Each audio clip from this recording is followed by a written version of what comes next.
Blood Runs Thicker by Sarah Hawkswood. Read by Matt Addis.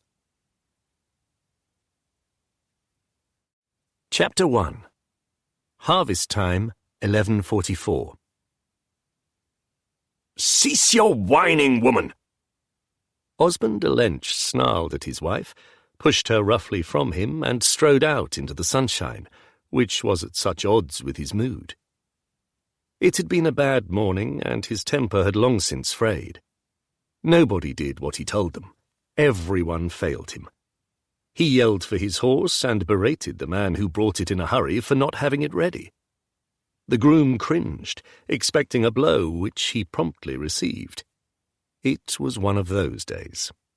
The man knew that he would have been chastised just the same had he been walking the Lord Osbern's horse up and down, since he would have been accused of daring to assume his lord would ride, even though he did so every day at the same hour before noon. He held the stirrup, studiously looking down at the dusty toe of the leather boot, which enabled him to step back smartly and avoid the half-hearted kick aimed at him. Osbern pulled his horse's head to the right and cantered away with imprecations upon his lips and the dry earth rising in little clouds behind him. "There are days, too many of 'em, when you would wish the Lord Bishop of Worcester or the Lord Sheriff held this manor themselves," grumbled a tall man, wiping a scrap of sacking across his heated brow as he came round the corner of the barn. He nodded towards the receding horse and rider. "What cause had he for hire today?" "Who knows, other than Our Lady?" The groom shrugged.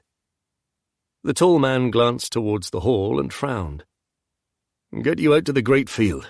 Since I will still be here, I will attend to his horse upon his return. We need every man we can with sickle in hand if we're to get the harvest in before the weather changes, and old Athelstan swears it will within 2 days. The groom was about to ask why Fulk the steward had himself returned, but thought better of it. The steward might not strike him, as the Lord Osbern would, but he had a sharp tongue in his head if aggravated, and he already looked less than delighted. Perhaps it was simply an inauspicious day. The groom hoped Fulk would be wary of the Lord's horse upon his return, lest it lash out. The old grey mare might have mellowed in temper a little with age, just as her coat had paled to the colour of snow, but horses might be as prone to ill temper as men. The steady rhythm of his horse's hooves calmed Osbern, as did the very routine nature of his ride. Every day, unless the weather was so foggy as to make it ridiculous, or so inclement as to make it foolish, he rode up the hill that overlooked his manor and sat for a half-hour, contented, surveying it. People could be difficult, and often were, but the land changed only by the seasons, and this was his land. Lord of the Hill, his villeins called him, always behind his back, but he knew of it and rather liked the appellation. It might be held of William de Beauchamp, the Lord Sheriff of the Shire, who in turn held of the Lord Bishop of Worcester, but Osbern's sire and grandsire had lived here, been buried here, and this was his. He knew each ridge and furrow, every tree, and had taught Baldwin, his heir, to value it as he did. At noon the sun was on his back, and the hill's soft shadow cast upon the green-wooded slope to the fields below. His grandsire had cleared the very top when he first took seizin, thinking to create a Motte Bailey to show how he was above the old ways and the old lord, the English Alfred. As the story had been handed down, however, he had got no further than felling the trees.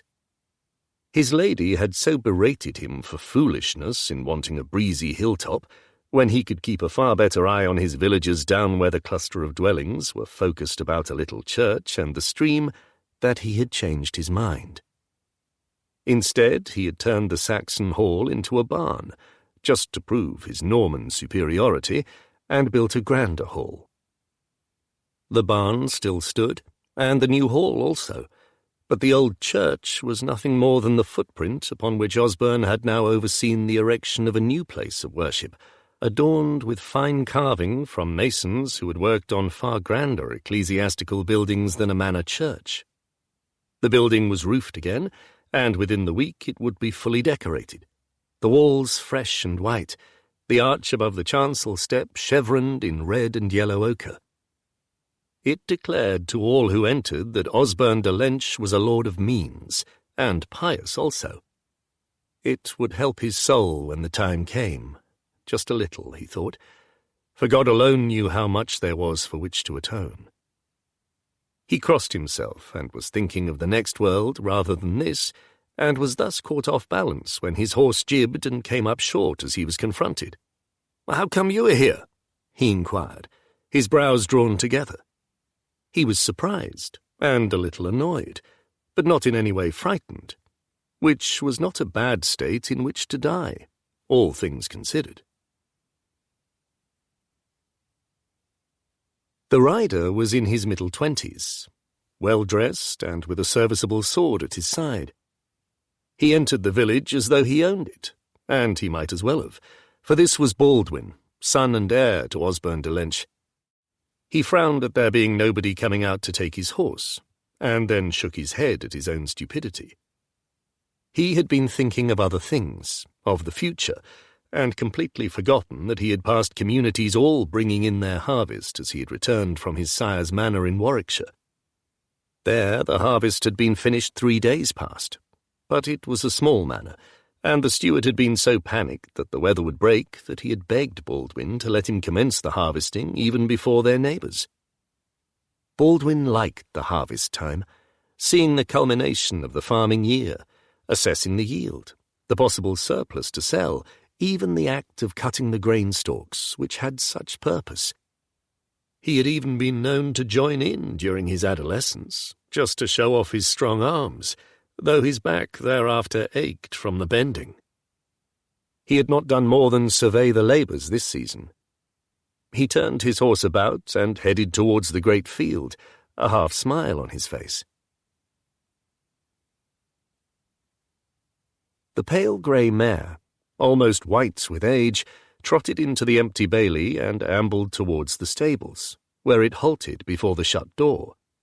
The main gate was open to receive the cartloads of gathered sheaves to be threshed in the barn, which stood within a dozen yards of its grander replacement as the lord's dwelling, but the bailey was otherwise deserted. A woman, very heavily pregnant, emerged from one of the simple cots with a midden pail. She glanced into the bailey at the sound of the horse stamping its hoof upon the compacted earth. She looked puzzled, and then waddled slowly into the enclosure. Her hand went to her mouth. For a horse to return riderless meant something bad. She dithered. With everyone bringing in the harvest, there was no man to alert, and it did not occur to her to enter the hall and call for the lady. She had only ever entered it upon great feast days when the lord broached kegs of ale and had a hog roasted to celebrate the Nativity or Easter. She tied the reins of the bridle to a ring driven into the wall and set off with a slow gait, frowning in determination and concern towards the fields. It was some time before men came running back, the harvest forgotten, following as fast as they could after a grim-faced Baldwin de Lench.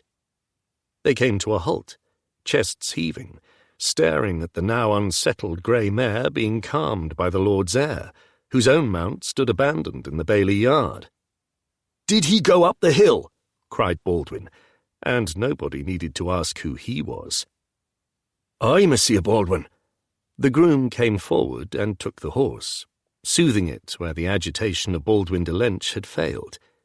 "He went up as usual." "And I saw him, just as always up there." A lad of about 12 pointed up the hill. "So he must have fallen on his way back, and not long since." Baldwin paused, and then yelled for the steward. "Fulk! Where in Jesus' name are you?" A few moments later, and the door into the hall opened. Fulk, who was not only tall but broad-shouldered, seemed to fill the doorway. He was wiping his hand across his mouth. In normal circumstances, Baldwin would have made a guess that he had been imbibing his lord's wine illicitly, but these were not normal circumstances, so it was ignored. The hand dropped before the action was complete.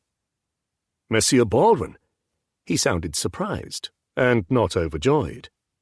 Then he saw the horse. Sweet Lady Mary. Take 2 men and fetch a hurdle.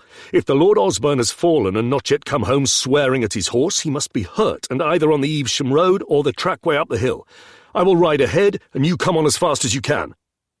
Fulk nodded, tight-lipped, and jerked his head towards 2 strapping young men. As he strode towards an outbuilding, a woman emerged from the hall.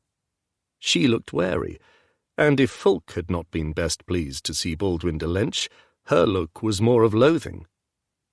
"I thought I heard—" She stopped and stared at the horse, then crossed herself. "A fall." "If he took a tumble, then the horse did not come down, I would swear oath to that, my lady," piped up the groom, who had been feeling the grey's legs. "Not a mark upon her, nor added dust upon a flanks of saddle." "Praise be for that," came a mild voice. Father Matthias stepped forward. "Best you wait within, my lady, and direct preparations of the Lord's bed. Mother Winvled, you will be needed." He looked to an older woman, the village healer, who pursed her lips and went swiftly for her medicaments. "We can pray also." The Lady de Lench let herself be guided back into the cool dark of the hall. "If salves are all he needs, then prayers have indeed been answered," muttered Baldwin, remounting his horse and heading for the gateway.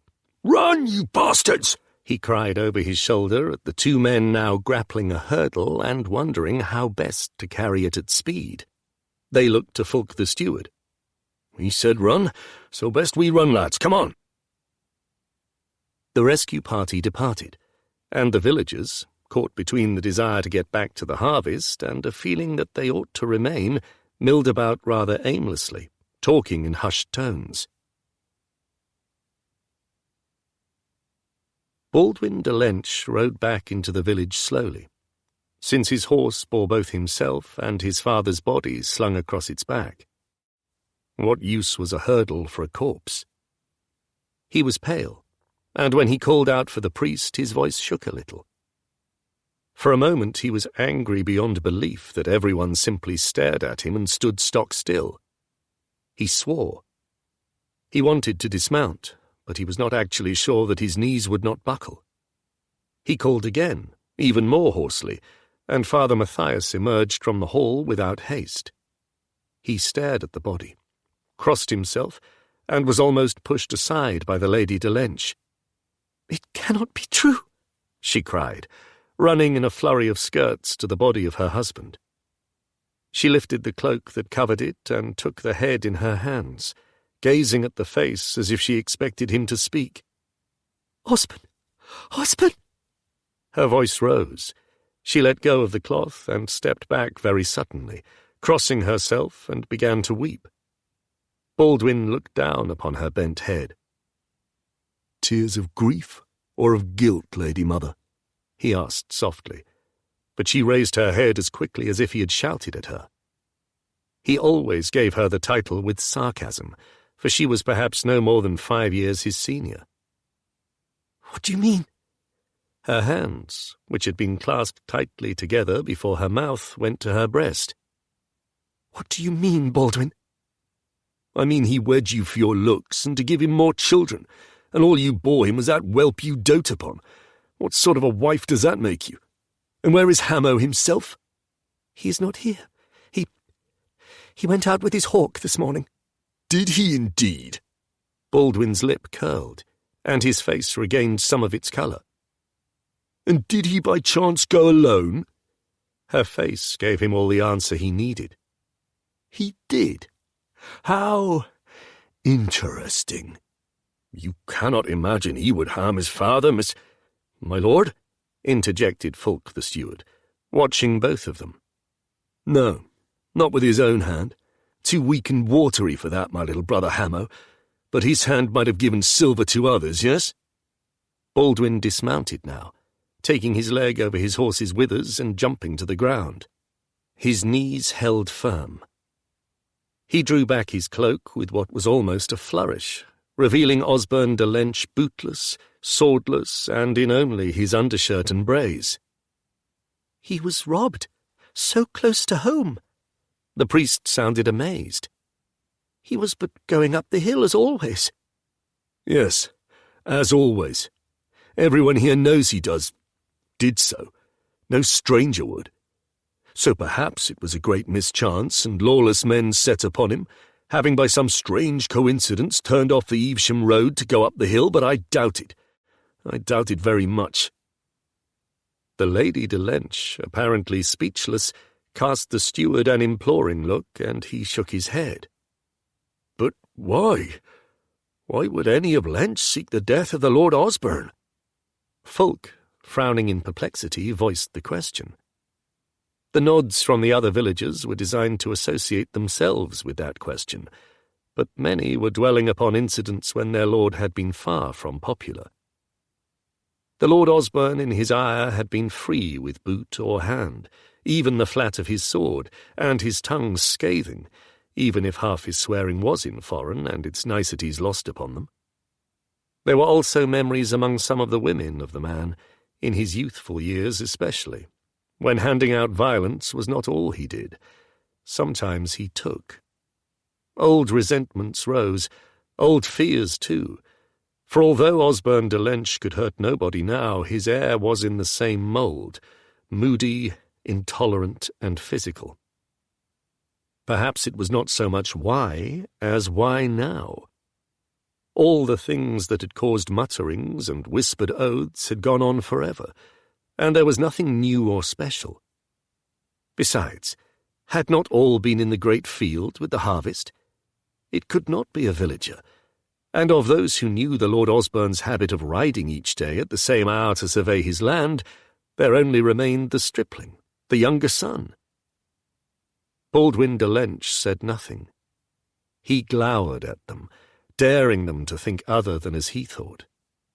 He could not himself think why his half-brother would see their father dead, since it would profit him nothing, but there must be some cause, hidden like a snake in the long grass, that he could discover.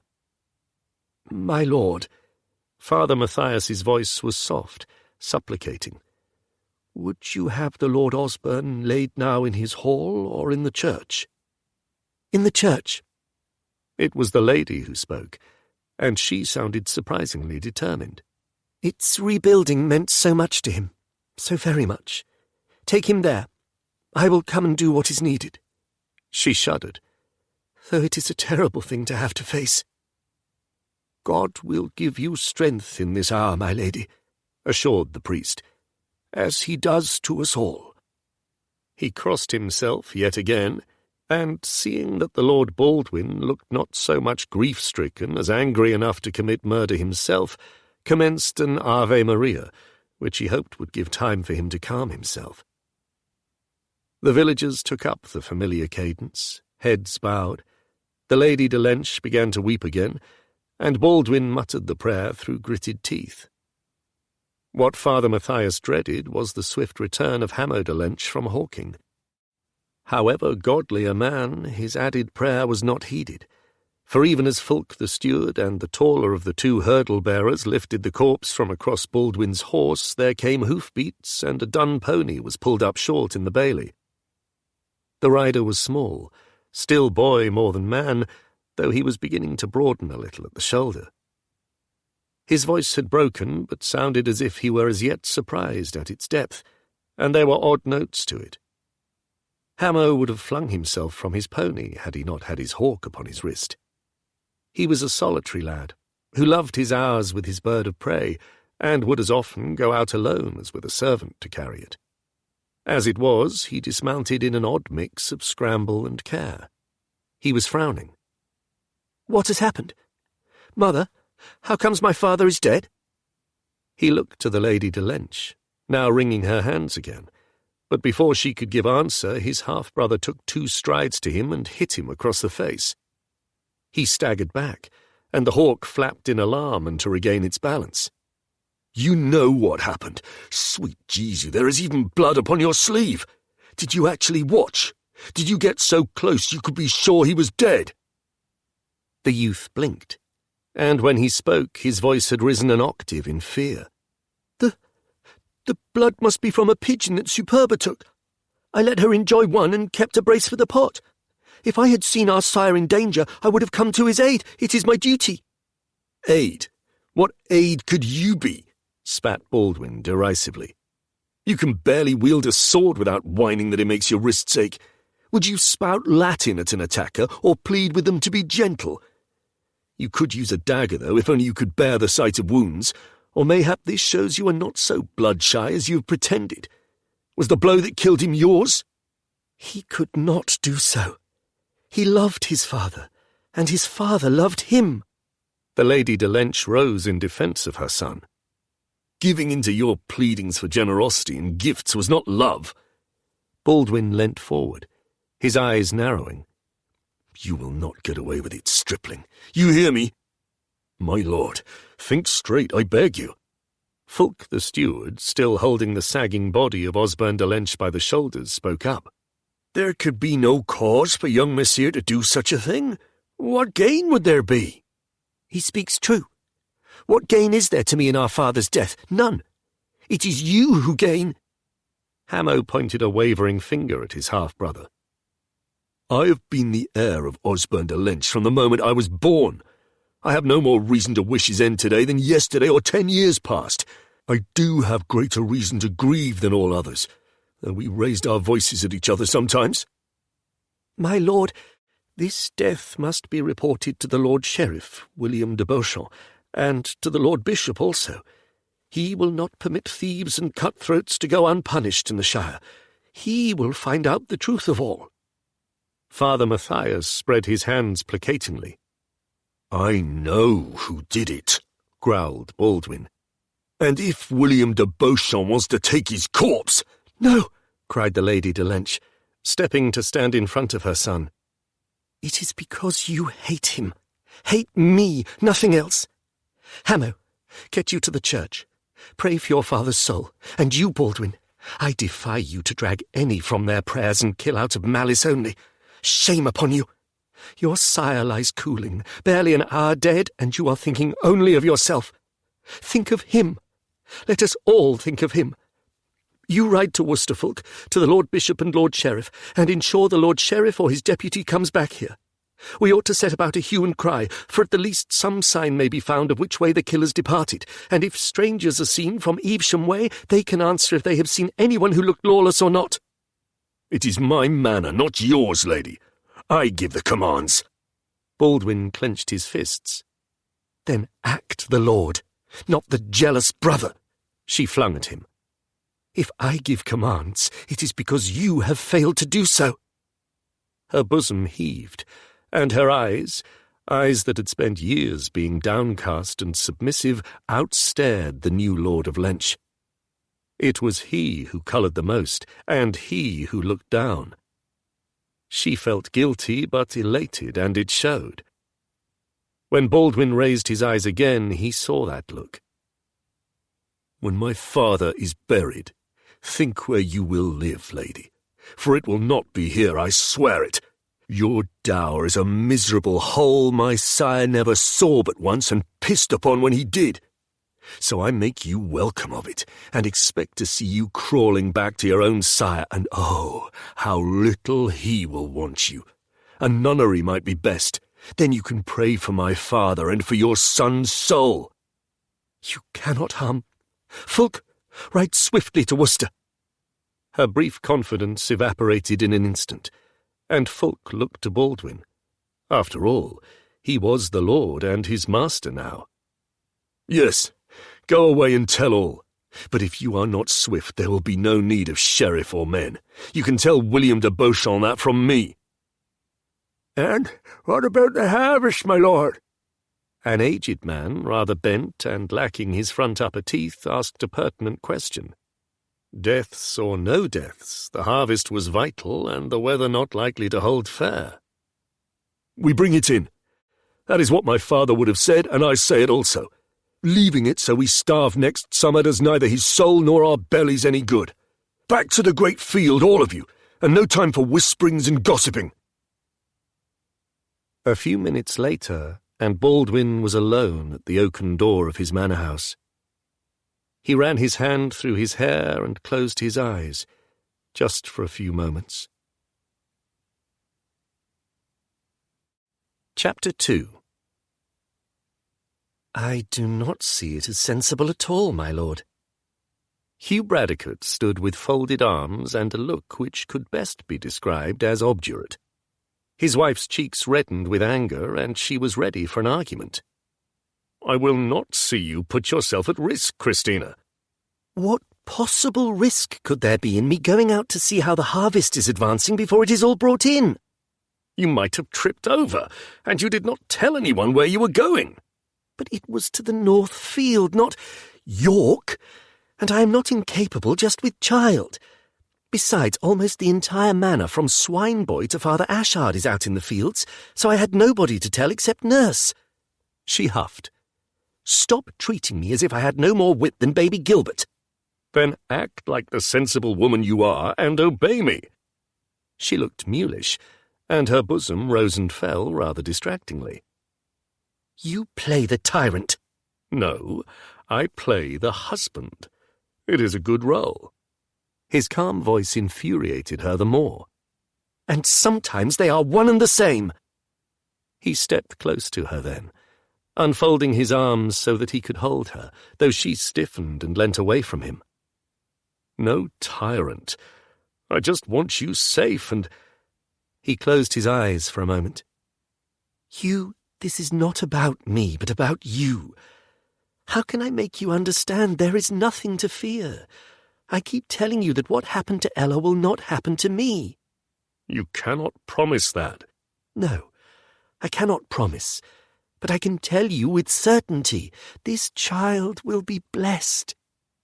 She relaxed a little and placed her hands upon his chest. It is not just the child, Christina. It is you. I could not bear to lose you. I have said it so often. It was true. It still gave him nightmares, the thought of her suffering as Ella had suffered, dying as Ella had died. You will not lose me, my love. Her voice softened, and she stroked his cheek. But do not turn me into a wasp-tongued wife with over-cosseting. I am enjoying being with child, with your child, as I have never done before, and now it is quickened. I feel as if I am doubly alive. I am no tyrant, he repeated, but it was more of a plea than an assertion. No, but you are an overcautious lord. I will be dutiful and obey, but only in that I will not go outside the walls of the manor without telling you or Alcuin the steward. I am happy. Be happy with me. She gave an encouraging smile, and he bent to kiss her, even as he heard voices in the passage that crossed the end of the hall. They curtailed his kiss, and he turned as Serjeant Catchpoll appeared in the opening, looking disconcertingly cheerful, and followed a few paces to the rear by Walkelin, his sergeanting apprentice. "Why is it that when you look like that, Catchpoll, I worry?" Bradecote's lips twitched. "Like what, my lord?" The cheerful look became his death's-head grin. "Like that, you wily bastard. Have you come to drag me into Worcester?" "No, that I have not." "Then I have come to drag you off to Lench, where the Lord Osbern de Lench has been found dead, and the heir is keen to see his brother hang for it." "This fills you with joy, Catchpoll." "Well, I looks at it this way, my lord. The Lord Sheriff has been in a temper for days over some squabble with his kindred and lashes out at all in range, which mostly means me, and a wife has been scolding me since the day before yesterday for breaking her best pot, so investigating a killing is as good as a treat for you." "Seems fair to say so." "And for me?" "Well, we cannot all be happy, my lord." Catchpoll sounded the voice of reason. Christina laughed and shook her head. It occurred to her that however much she loved having her lord at home, it would do him good to have something else to think about than her thickening figure for a week. You must go, my lord, and ensure that brother does not end brother without cause. You need have no fear." She paused, for her true meaning was between herself and her lord, and then continued smoothly, "For the harvest is all but in, and Alcuin will oversee the threshing. I shall do no more than admire the hard work and ensure there is ale for parched throats at the end of the day. Are you— Must I command you to your duty, my lord? Her eyes held a twinkle. No, but— He sighed and grinned, though a kernel of concern remained within him. Take yourself a beaker of beer, Catchpoll, and you also, Walkelin, and I will be ready by the time you've drained it. We can reach Lench before nightfall if we are not sluggards. We are not, my lord, but I cannot say the same for my horse, complained Walkelin. Well, you just kick him more, so as I do not have to kick you afterwards, said Serjeant Catchpoll, still looking as though upon some treat. Hugh Bradecote withdrew into the solo with his wife, who indicated that the nursemaid should leave the chamber with a waft of her hand. Bradecote took his son from her arms, and Gilbert Bradecote batted his sire's cheek with a pudgy hand. He laughed. Good, declared Christina. I want you to depart without gloom. These things do not take months, but barely weeks, and if anyone is to be worried, it is me, for I shall do nothing but get rounder of belly, and you will likely attempt foolishly brave things. I have too much care for my wife and son. Did you have that when you launched yourself into the Severn when you cannot swim? No. He had the grace to blush. But there are no rivers near Lench, and I swear to you, love, that never again will I launch myself into deep water, even after a murderer. Small comfort that is, but I shall take it nevertheless. She came close, stroked a hand down his cheek and offered her lips, at which point both discovered that kissing was remarkably difficult when one of the couple had an infant in their arms who resented not being the centre of parental interest. Giving up, Christina took the baby from him, smiled ruefully, and complained about jealous men. She watched in silence as Hugh packed a few things into a rolled blanket. He looked at her as he finished. I will take care. It was his promise. Yes. And you will take care also. Yes, my lord, I will take care also. Now be gone, so that you may return the sooner. So, Catchpoll, what do we know? And why does one of Osbern de Lench's sons want to hang his brother, other than brotherly dislike? Bradecote asked, as he urged his big grey into a loping canter. It is a half-brother, my lord, interjected Walkelin, before Serjeant Catchpoll could reply. Well, the less likelihood of love betwixt them, but— Bradecote still looked to Catchpoll. We got a tale that was as twisted as a maid's plait, and no, young Walkelin, that is not something to grin at. The steward of the manor came on a horse sweated up and nigh on dropping, and him little better. He had gone first to the Lord Bishop, as if that would be of use, and had been sent straight on to the Lord Sheriff, and with some priest at the man's elbow for ever butting in to be helpful and thus muddying things further. All we know for sure is that the Lord Osbern de Lench was alive this dawning and dead by a little afternoon. His body found by his heir, Baldwin de Lench, after his horse came home riderless. The body was pretty nice stripped. The Lord Osbern was keen to ride to the top of the hill above his manor each noontide, so the son thinks whoever killed him or had him killed knew this. He also thinks it was his little brother, half-brother, though the steward cannot think why, and has threatened to hang him before we reach Lench unless we are swift. The Lord Sheriff sent the steward back upon a fresh horse, not a very good one, mind you, and with a strict command that Baldwin do nothing until our arrival on pain of the displeasure of the Lord Sheriff of Worcestershire. The depth of this displeasure was made very clear. Then, if Baldwin ignores the advice, he is a fool beyond belief. Nevertheless, I think we do not make the journey at an easy pace, Catchpoll. I feared you was going to say that, sighed Walkelin, resigned to sore heels from kicking his reluctant mount. Well, I can at least entertain you upon the ride, for this is a family where they have killed each other before, the sergeant declared. Go on. Bradecote was not going to let his jaw drop like Wakelin's. It was when I was as Walkelin is now, my lord. Still making mistakes and riding a beast that is barely a horse?" Bradecote's lips twitched. "Perhaps a few less than sound decisions," conceded Catchpoll. "But the horse was better." "And I haven't made a mistake in a long time, my lord. Not a big one." Walkelin was not totally sure that the undersheriff was in jest. "That depends on your idea of big, young Walkelin." Serjeant Catchpoll was secretly very pleased with his protégé's progress, but would not want him to know its extent. "Now, back then, Lench was held by a man called William Hearse, a widower who had married a very comely young woman. He was quite envied, right up until she did for him. He was a jealous husband, and rightly so, for she grew tired of her balding lord, and turned for her pleasure to another man, though she never revealed who he was, indeed cried her innocence throughout. When the husband came too close to knowing the truth, she poisoned him." "How was it proved her blame? And how was it known she had a lover?" Bradecote frowned. He could not but think of his Christina and her mistreatment by her first husband. A woman that abused might seek escape, if not through taking her own life, then that of her abuser, whatever the risk to her immortal soul.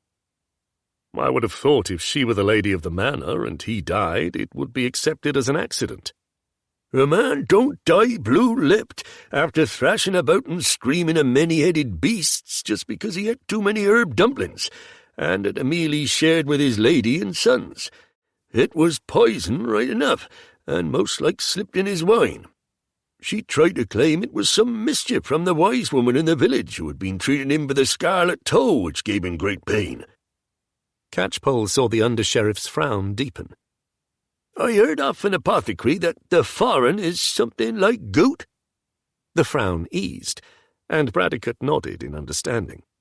"She used nightshade in the poultice for that, and that alone she gave her oath.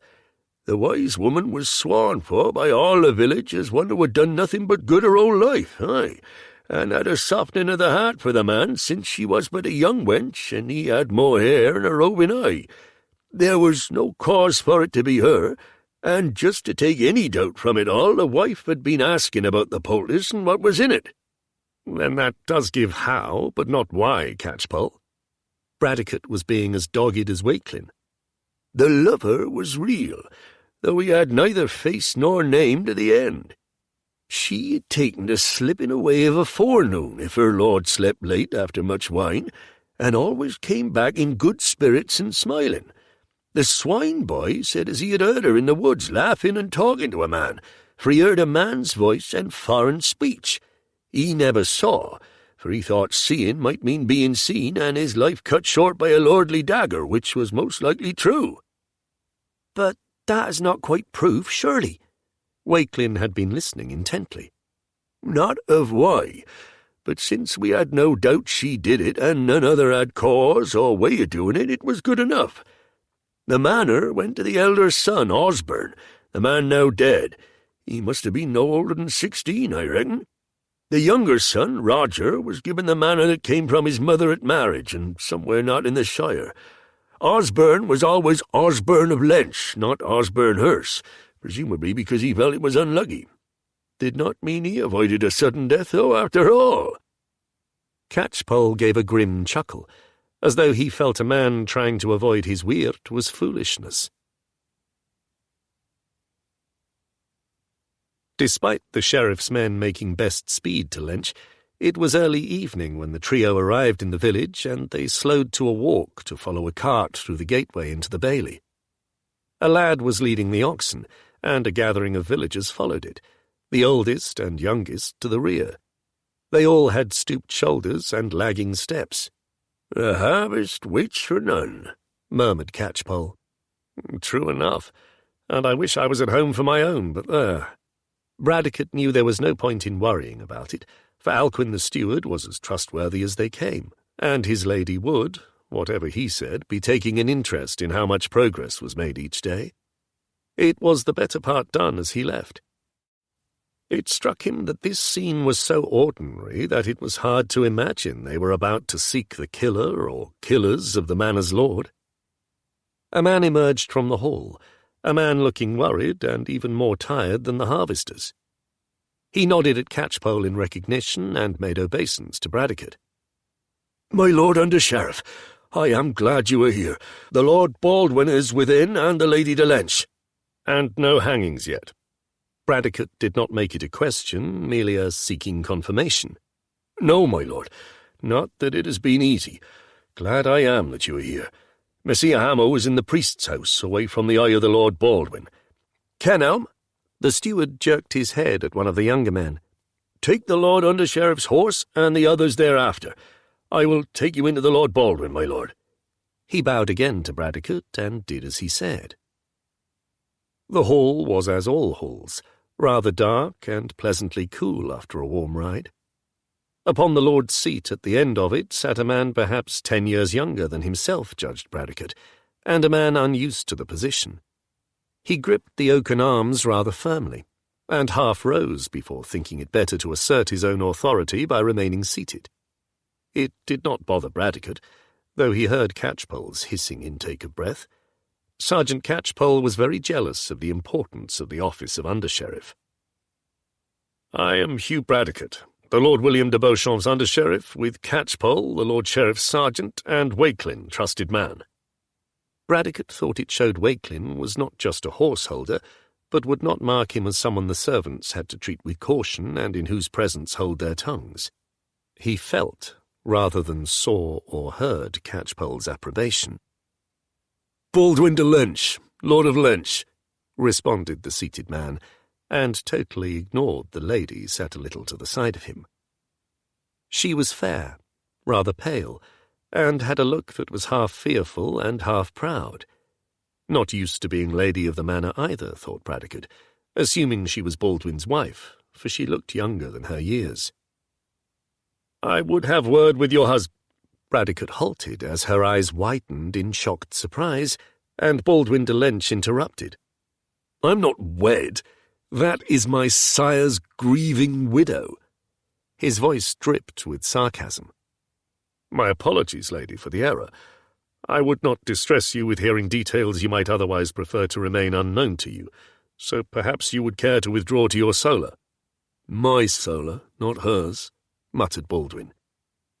"What details might upset me when I have washed the body, seen the wounds, my Lord Bradecote?" Her voice was soft, but did not waver. Catchpoll sighed. He far preferred corpses untouched by a respectful tending, for he could learn more from them, but it was a natural thing to have done. "If you wish to remain, then—" "I do not want her present." Baldwin stood up. "She will interrupt to keep telling you her son is nigh on a saint." "No saint, but not so great a sinner, and not one who would kill his sire," she riposted. "Then I will speak with you both, one after the other, and to your son, my lady, after that." There was such animosity between the pair that Bradecote thought nothing would be achieved with them together. "But first we must see the body of Osbern de Lench." "He lies before the altar, my lord," said the widow. "Thank you. We will not be long." "I shall come with you." Baldwin looked suspicious. "No. A corpse is treated with respect, but it is not fitting for kin to have to observe." It had been a hot day, but Bradecote thought the stiffening after death must be setting in by now. "We will not be long." He nodded as though dismissing them, and turned upon his heel. He had asserted authority, and only the low mutter from Baldwin showed that the new Lord of Lench had realized too late that it had been imposed. The church was silent except for the sound of a lone voice chanting in Latin, which faltered as they opened the door and stepped within. A priest with greying tonsure turned his face to them and gave a respectful nod, then finished the prayer and crossed himself before rising from his knees. He noted Bradecote's garb and demeanour. "You have come from the Lord Sheriff, my lord?" "We have, father, and we need to see the body, though we interrupt your prayers." Bradecote spoke gently enough, but would clearly not brook demur. "God hears the silent prayer as much as the one that is voiced, and from any place. Would you have me leave you?" "It is your church, father." It is God's church, my son, and in a way Osbern de Lench's, for he spent much to make it as you see, resplendent, honouring the Creator. The colours are barely dry upon the stone, but there, in comparison with the glories of heaven, it is but a hogcote, and I pray that the soul of the Lord Osbern might, in time, reach them." "What sort of man was he, Father? Do not answer to praise the dead, but to be honest with us. It helps us, I promise." "Not an easy man," the priest sighed, "for he was afflicted with a temper, and of recent years a leaning to the heart-sick. It was as if sometimes he hated his own person, but took it out upon others. Love of self to excess is sinful, for it means ignoring others, but hating self can be as bad.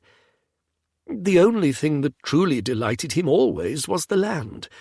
He would go up to the top of the hill every day if he could see the manor below and the weather was not foul, and just look down on it and be eased. He always seemed less angry upon return." "His family pleased him, though?" Catchpoll crossed himself before the altar and began to draw back the cloth that covered the body, giving silent thanks that the body had not been shrouded by the widow. He sounded almost casual, as if the answer would be just a pleasantry. "Yes, but like an ebb and flow of tide, not all the time. Of course the Lord Baldwin is too alike to his sire for them to have been always in amity. There were ravings from both sides, much stamping and roaring like stags before the rut, but they respected each other. The lady, she is the second wife, and I think it hard sometimes to fill that role if the first was loved. The lady who bore Baldwin and his sister died when he was but a boy of 6 or 7, and those who were here then will tell you the Lord Osbern grieved mightily, but wed again 3 years later, taking a very young wife. I think he feared having only the one son to inherit, life being always out of our own hands. I came to the parish that year and christened the child she bore him, Messier Hamo, but the travail was difficult, and she was barren thereafter." "And this younger son was rejected?" Bradecote frowned, listening, but whilst watching the silent interrogation of the body by Serjeant Catchpoll, who would undoubtedly have spoken out loud to it had the priest not been hard by.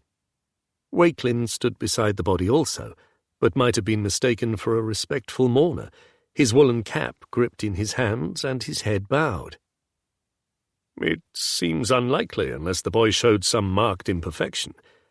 If a man wanted another son and got one, would he not rejoice and dote upon him?"